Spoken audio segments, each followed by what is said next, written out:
Hola, ¿qué tal? Hola. Hola. Bienvenidas y bienvenidos al podcast Tres Frutas. Yo soy Rebeca Espinosa y estoy en Estados Unidos. Yo soy Andel Nicasio y estoy en Puerto Rico. Y yo soy Verónica Montenegro y estoy en República Dominicana. Y nosotras somos tres amigas en rutas diferentes que estaremos conversando sobre temas de actualidad, controversiales y transformadores.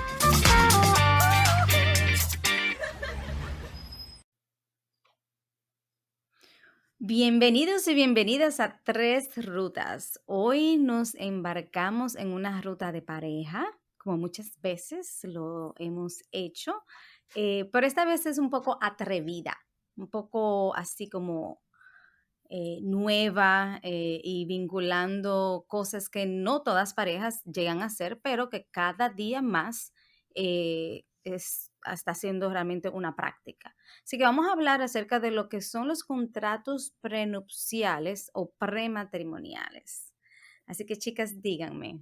Voy a empezar con la primera pregunta, espérate. ¿Ustedes hicieron su contrato prematrimonial? No, tampoco de este lado. Ok. Yo no lo hice tampoco. No. Yo creo que hace 15 años eso ni se hablaba mucho de ese tema. Sí, yo siento como que cuando se hablaba, también se hablaba dentro de una connotación, o una, tú tienes que tener mucho dinero, que es parte de la importancia quizás de hacerlo. Si hay dinero, Exacto, porque si no lo hay, ¿para qué? exacto. So, yo pienso que esa es quizás una de las razones por las cuales en mi caso no se hizo. Y la otra es que tiene hasta cierto punto una connotativa como un poco más práctica que romántica. Y los matrimonios son como bien románticos, como esta idea de vamos a permanecer unidos hasta que la muerte nos separe. El hecho de tú empezar o sea, de empezar con un contrato prenupcial, como que da la connotación de que, bueno, se espera que en un momento, o sea, esto no es por el resto de nuestras vidas, o sea, básicamente. Entonces se ve como un poco, una connotación un poquito negativa. Ok, escuchándote, te voy a hacer una pregunta, porque ¿qué es lo que es un acuerdo prenupcial?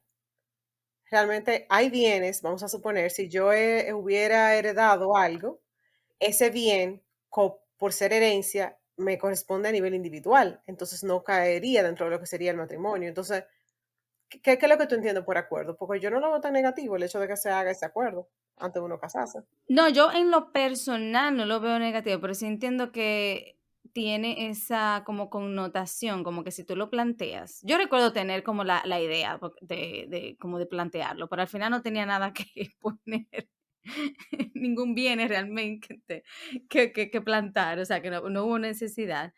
Pero entiendo que si yo hubiera tenido, qué sé yo, solvencia económica de una manera u otra, pues entonces sí, yo lo hubiera hecho. Pero en base, volviendo de nuevo a tu pregunta, Rebeca, de lo que realmente es un acuerdo que se hace antes de uno casarse, en donde se plantean cómo se van a dividir los bienes existentes, porque no son los futuros, porque si no existen, no existen. Exacto. Y se limita básicamente a las cosas que tú tienes, o sea, cuáles de esos bienes lo vamos a compartir en caso de que haya disolución, serían compartidos por ambos, o cuáles son, yo retengo todo el valor y de ese bien. Sí, yo te decía anteriormente el ejemplo de la herencia, pero por ejemplo puede ser Ujú, una propiedad que esa persona tenga, sí. puede ser un negocio, tú Ujú. sabes, hay hasta una cuenta de ahorro, un certificado, o sea, todo eso que tú tienes antes de contraer matrimonio corresponde, yo diría, que a esa parte que me corresponde como ser individual. Y comentando un poquito más sobre lo que hablabas, Rebeca, de que también a veces todas esas cosas que la persona lleva al matrimonio, acciones, bonos, cuentas de banco, de ahorros, como tú comentabas, también en ese momento que se hace ese acuerdo prenupcial, se puede elegir, o sea, por ejemplo, de las 10 cosas que yo traigo al matrimonio, se van a elegir 6 o 7 que se van a quedar de manera individual. Las restantes pues se distribuyen entre ambos. Que eso también se toma en cuenta el tipo de acuerdo, o sea, no hay una sola forma de hacer los acuerdos. Sí obviamente es un documento legal, se hace por escrito, pero se le pueden poner las condiciones que la pareja decida. Sí. Tú sabes que además de la lista, me acordé ahora, sí, mientras te escuchaba Verónica hablando, además de la lista de cosas que dije anteriormente que podían entrar ahí, también entran las deudas. Tú ves, yo sacaría todo lo demás para mí y la deuda la pongo en el matrimonio. ¡Qué Mira qué bien, viva! mira qué bien. Eso me recuerda a mí que en parte de la conversación o cuando yo me lo planteé estaba también esa parte de, tú sabes, de la deuda que ya uno tiene acumulada y cómo, porque legalmente al tú entrar en matrimonio con una persona, entonces se comparte esa deuda. Y eso sí hay que tenerlo muy en cuenta. Sí, y que además de que muchas veces lo hacen las personas que tienen, obviamente, mucho dinero, precisamente para después no llegar a tener que dividir todos sus patrimonios, pero también, como comentabas, para no tener que asumir las deudas del otro, de la pareja, porque cuando muchas parejas llegan con muchísimas deudas, eso es una de las funciones importantes del acuerdo prenupcial.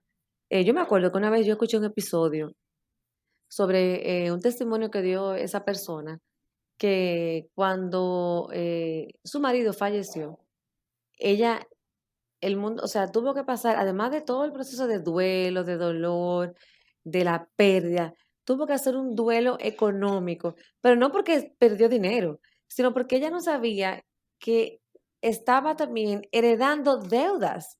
Y me acuerdo que me llamó mucho la atención.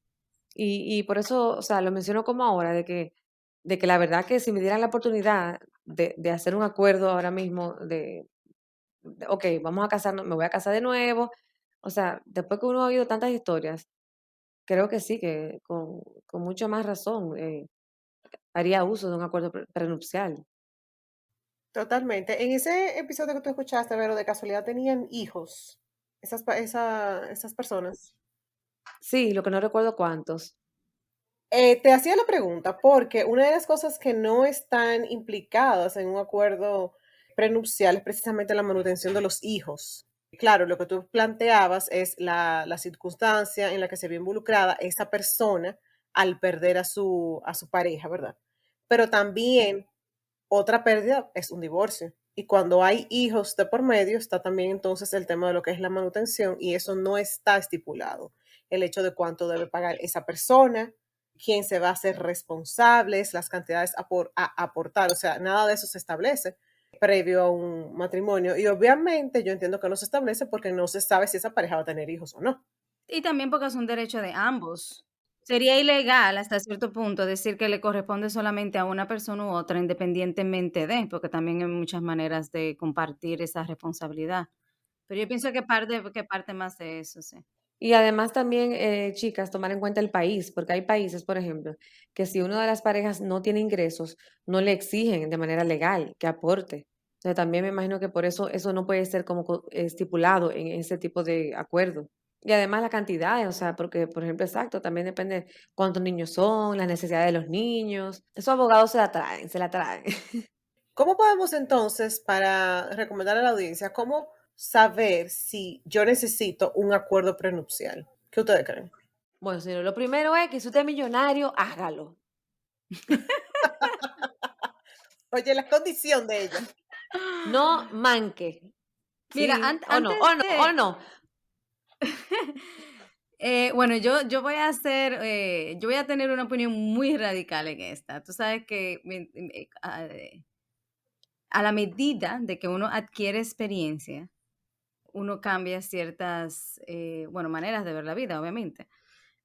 Y definitivamente, mi recomendación sería hágalo, no importa si usted tenga dinero o no lo tiene, y principalmente si tiene deuda, porque de nuevo quiero enfatizar esa parte, porque las deudas también se te pueden quedar.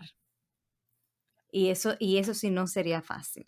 Principalmente imagínate de si es una, bueno, en el caso mismo que ustedes estaban mencionando, Vamos a suponer que es una persona que estaba a cargo del cuidado de los hijos y de las hijas y no recibía un ingreso financiero de un trabajo específico porque se encargaba de eso y que la persona que traía, como dicen, el pan a la casa es la que fallece o desaparece o lo que sea, entonces tú te quedas con con la deuda encima, no. La parte radical también un poquito, que hay que desromantizar, quitarle un poco el romanticismo al matrimonio y ser un poquito más prácticos y realmente velar por el futuro de cada uno individualmente. Sí, estoy de acuerdo. Tú sabes que es una decisión muy personal. No obstante, cada vez se recomienda más. Un dato que yo encontré es que en Estados Unidos la tasa de divorcio se aproxima a un 50%. Yo no sabía que estaba tan alta. Sí. Y si a eso se le suma, exacto, que las personas adquieren segundas y terceras nupcias, pues entonces, con más razón se recomienda hacerlo. Quiero saber de qué Verónica está riendo. Yo iba a decir, A ver si tú te estás riendo de lo mismo que yo. yo iba a decir, y en este podcast tenemos el 100%. Yo también. Cuando Rebeca dijo eso, el 50%, como yo dije, bueno, y aquí, como que tú dices, haces ese cálculo inmediatamente. Sí, y está incrementando mucho, mi querida amiga. Pero mira, hablando, Rebeca, un poquito de lo que comentabas, de cuándo uno entiende que también es necesario un acuerdo prematrimonial. También se recomienda cuando hay segundos o terceros matrimonios, ya que las personas vienen con, no todos, no siempre, pero es muy probable que vengan con hijos. Entonces ya la cosa se pone más complicada a nivel de si llega a haber después un divorcio, repartición de bienes y todo eso. Entonces se recomienda mucho también en ese momento, o sea, bajo esas circunstancias. Ahora, está también la parte porque, tomando en cuenta la recomendación, yo sé que están hablando de las diferencias en diferentes estados. Vi que, por ejemplo, los tribunales ingleses, por ejemplo, no procesan ese tipo de acuerdos, pero sí en muchas partes, estados de los Estados Unidos sí es posible. Y también en muchos países latinoamericanos se puede llegar a un tribunal, pero si no, pueden ser otro tipo de acuerdos quizás con otro tipo de jurisdicción, no necesariamente frente a un tribunal. Espérate, tú me estás diciendo a mí que en Inglaterra no se procesan los acuerdos prenupciales. Ajá, no son. No, yo le voy a preguntar a Kate Middleton a ver si eso es verdad. Ay, Porque lo dudo. Bueno, sí, no, aquí un artículo que estoy leyendo que dice, los acuerdos prematrimoniales son bastante comunes y ejecutables por los tribunales y algunas jurisdicciones en Estados Unidos y de los países europeos. Sin embargo, ante la ley inglesa, los acuerdos prematrimoniales no son ejecutables por los tribunales. O sea, tiene que haber otro tipo de jurisdicción, otro tipo de procedimiento. Exacto. Ok. Ujú. Y una pregunta, vamos a partir del hecho, tú que hiciste tu research mejor que yo. Vamos a suponer que, perfecto, esta una pareja hizo su acuerdo, ¿se pudiera cambiar eso? Sí, Porque yo creo que, o sea, hasta donde tengo entendido, sí se puede, ¿verdad? sí, sí, sí. ¿Qué cosas ustedes creen como que se cambiarían o se impugnarían en un acuerdo prenupcial? Si tú adquieres mucho más dinero o entras en mucho más deudas, considerando que inicialmente, vamos a suponer si se hace de forma general, de que, vamos a suponer, yo asumo responsabilidad también de las deudas en forma general, y después si la otra persona resulta ser que, vamos a suponer, tiene problemas de gambling o sea, de juegos al azar, o de apostar dinero realmente. Si tiene un problema, por ejemplo, por poner un ejemplo, de apostar dinero y entre una deuda increíble, entonces ya ahí se puede renegociar. Exacto. Muy bien, eso es verdad. También yo tengo entendido que tiene que haberse ejercido de manera voluntaria. O sea, que si una de las partes, tú te imaginas que después de que, bueno, sí, tenemos este acuerdo prenupcial y llega uno y dice, no, espérate, eso no fue de manera voluntaria, esto hay que cambiarlo. Está fuerte. Yeah. O si no cumple también con todos los requisitos que establece la ley de ese país. Ujú. O de pronto tú te imaginas que uno de los dos haya mentido con relación a la cantidad de bienes que tiene. O a las Sí. deudas, como tú decías anteriormente. O sea, como esa Ujú, omisión de información ujú. también pudiera ser impugnado, diría yo. Sí, porque todo también depende de la formalidad o la informalidad del proceso. Y de nuevo, entrando en la parte del romanticismo del matrimonio, es como, bueno, yo tomo totalmente confío en la información que tú me estás dando en el momento. O sea, no necesito documentación, no necesito esto, bla, bla, bla. Y que muchas veces uno entra en eso y cuando al final es, bueno, pues resulta que no, que lo que dijo no era o lo que parecía no es. Y hablando de todo un poquito, ¿qué ustedes entienden que son las ventajas y desventajas de firmar un acuerdo prenupcial? Beneficio, yo pienso que tener esa conversación, yo pienso que es importante tener esa conversación que, de nuevo, con el romanticismo muchas veces no se hace. Es básicamente, ok, vamos a entrar en esta relación más formal en la cual yo voy a ser responsable de ciertas cosas y voy a ayudar y parte de mi compromiso de vida o de matrimonio es ese. Entonces, tú tener no solamente la confianza, pero toda la información para poder tomar una decisión informada de si te vas a casar con esa persona o no, bajo, o sea, no solamente ya con la persona, sino en base a la persona en conjunto y todo lo que trae consigo.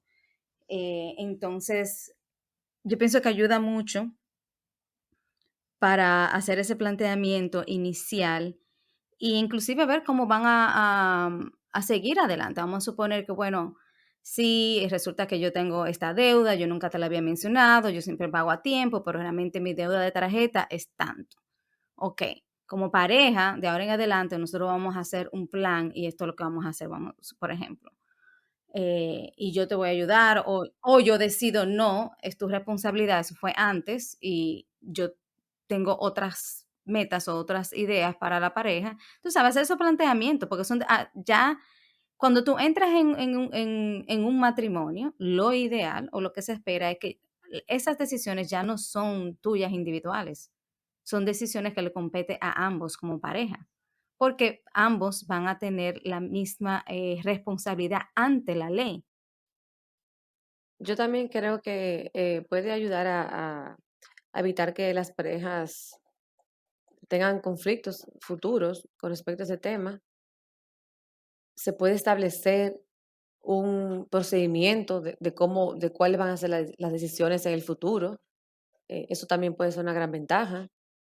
Puede también ayudar a lo que lo mencionamos anteriormente, los matrimonios, las parejas que han tenido matrimonios anteriores, a resguardar los derechos de los hijos de ese matrimonio anterior, con que llegan a ese nuevo matrimonio. Bueno, tú estabas hablando de eso mismo, de hablar de hablar del plan de acción, de hablar de todo lo que tienen en común. Entiendo también que eso puede ser que fomenta una buena comunicación. Sí, claro que sí. Pero de igual forma, déjame comentarles que me parece que también una de las desventajas que puede traer eso, que lo ha mencionado muchas veces Andel, es sobre la parte toda de amor y toda esa parte como de ese tema de ese amor, vamos a decir, que se pierde un poquito, porque es un tema delicado de hablar, o sea, cuando te vas a unir en pareja, estás pensando como en existe planteando la posibilidad de que pueda haber un divorcio Ujú. y ese romanticismo hay que quitarle el romanticismo y eso también puede ser como un poco de desventaja, o sea, es un momento difícil para la pareja, porque realmente cuando las personas deciden unirse, está el amor a flote. Pero si tú supieras que yo entiendo la parte que ustedes decían de ese romanticismo que puede haber y todo, pero también recuerdo las palabras que tú al inicio decías, Verónica, de que hace 15 años no se hablaba tanto sobre este tema. Sin embargo, ahora sí se habla más. Entonces, habría que preguntarse qué está pasando y cada vez se habla más de eso, tú sabes. Y precisamente yo no creo que eso le quite romanticismo. Yo creo que eso es una mezcla, digamos, de romance con realidad. O sea, vamos a empezar esto, pero también hay una realidad que esto es lo que cada uno tiene o cada uno trae a esta nueva relación. Sí, yo pienso que parte de la connotación negativa que se tiene es porque se parte de la idea de que se está haciendo ese contrato prenupcial porque se anticipa o se espera que en algún momento el matrimonio se va a diluir o va a fracasar.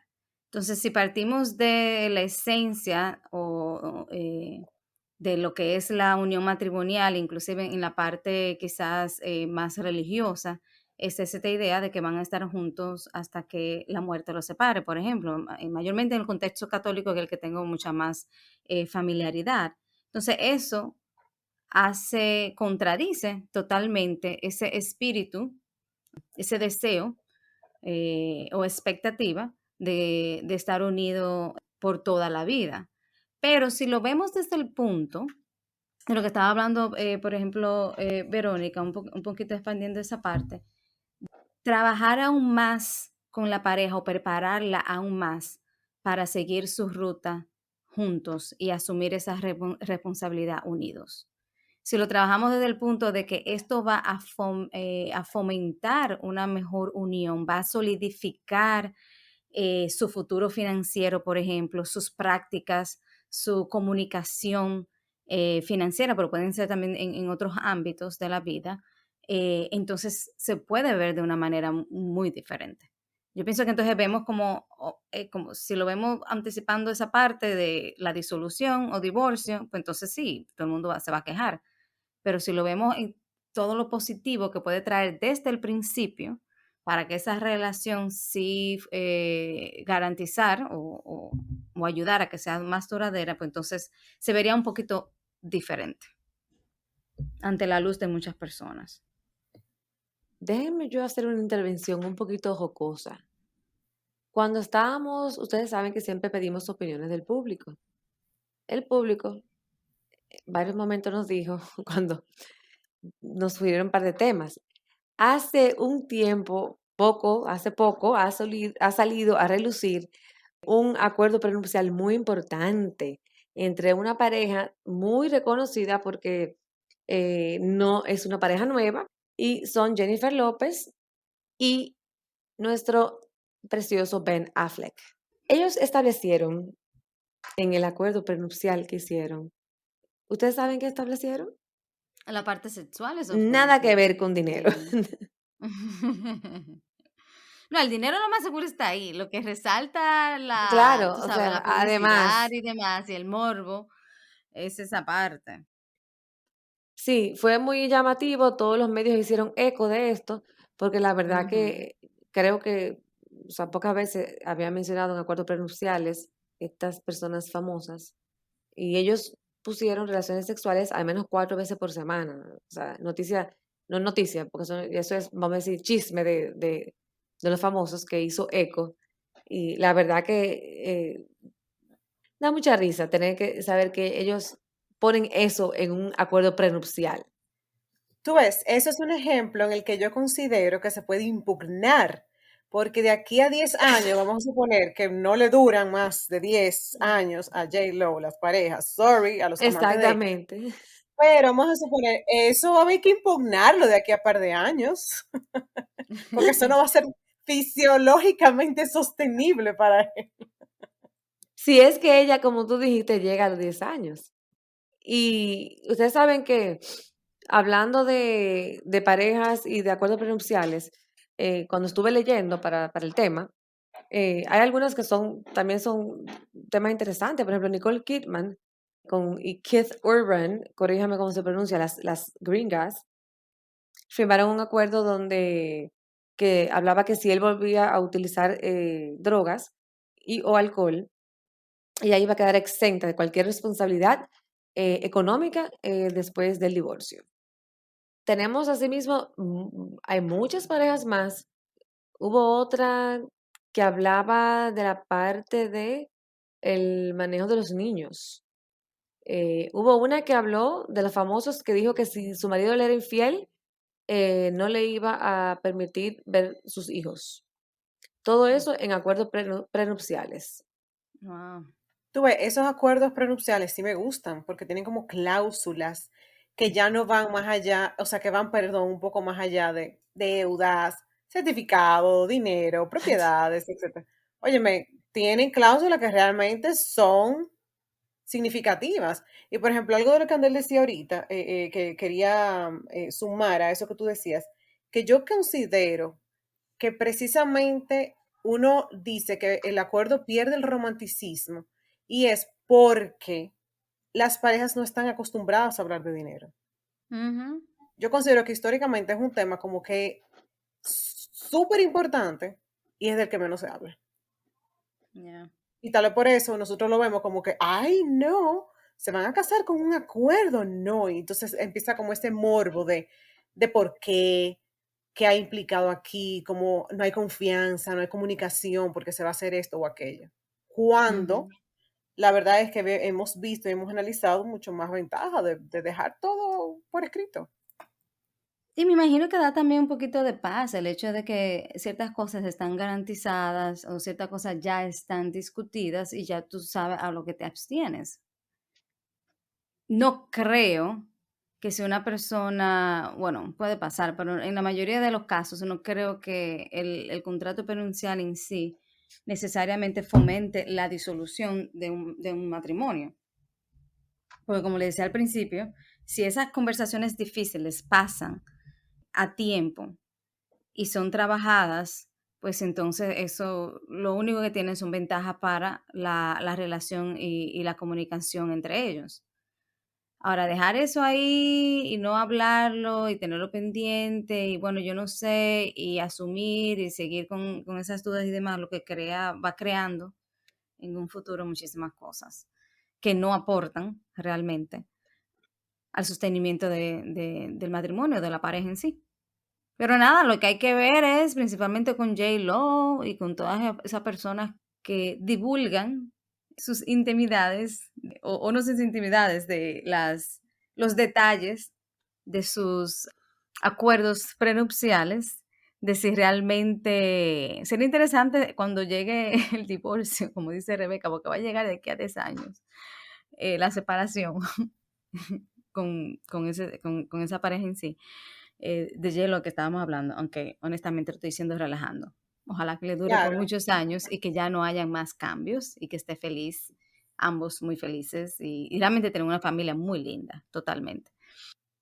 Sí, claro, pero yo decía desde el punto de vista, digamos exacto, vamos a ser súper optimistas y vamos a decir, wow, mira, la segunda, no hay que llegar a la tercera para la vencida, la segunda, Ujú. esta es. Pero lo que yo me refería era que esa cláusula que Vero leyó específicamente debe ser impugnata. Mira, yo no soy abogada y yo abogo porque eso en un par de años se ha impugnado. Le Sí, sí, preocupa a sí. ella la salud sexual de ella.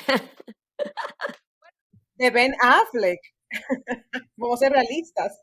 Tú no sabes qué tipo de actos sexuales en realidad ellos están hablando, porque no entraron en detalles.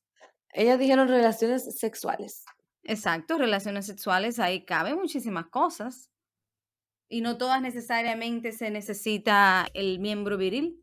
Ya dije. O Así sea, mismo. vamos a tener que buscar esa cláusula específicamente ahora. Según lo que dice Andel, o sea, esto ha cambiado mucho. O sea, Exacto. no es de que 4 veces a la semana, hay que ver esas 4 veces lo que implica. Ella, ella ahí aseguró su relajación. Y bueno, disculpa, la pareja que yo había mencionado fueron como le llaman, los Brangelina, Angelina Jolie y Brad Pitt.